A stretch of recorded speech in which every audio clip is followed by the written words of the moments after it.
100 years ago, Antarctica was the final frontier, the last untouched continent on Earth. And at its heart lay the South Pole, a prize that to men, to teams, and to nations were desperate to claim. This is the story of one of history's most dramatic and heartbreaking races. On one side, you had Roald Amundsen, a Norwegian explorer, a true professional of the polar regions. He was meticulous, pragmatic, and focused on one thing: efficiency. He chose sled dogs, a method honed by indigenous Arctic peoples over centuries. His team was small, his equipment was light, and his strategy was flawless. Amundsen wasn't just exploring. He was executing a plan with surgical precision. On the other side was Robert Falcon Scott, a British Royal Navy officer. For Scott and the British Empire, this was about more than just getting there first. It was about honor, scientific discovery, and national pride.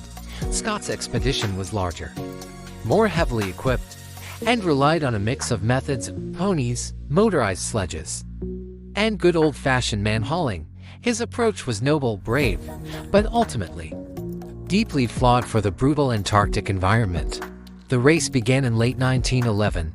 Amundsen's dogs performed magnificently, covering ground at an incredible pace. He and his four companions reached the South Pole on December 14, 1911. They planted the Norwegian flag, left a note for Scott, and began their journey back, which was as smooth as the journey in. They had conquered the pole. A little over a month later, on January 17, 1912, Scott's exhausted and demoralized team arrived. Imagine their crushing disappointment, seeing the Norwegian flag already flying in the wind. They were not the first.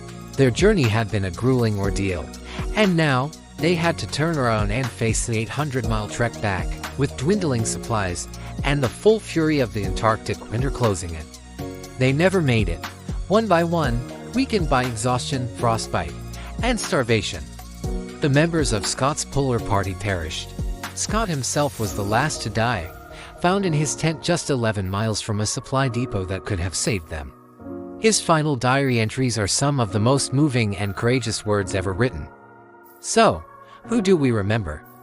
Amundsen, the victor who won with clinical brilliance?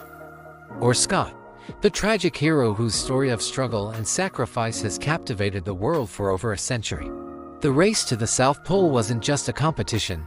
It's a powerful story about two very different approaches to a shared, impossible dream. Thanks for watching.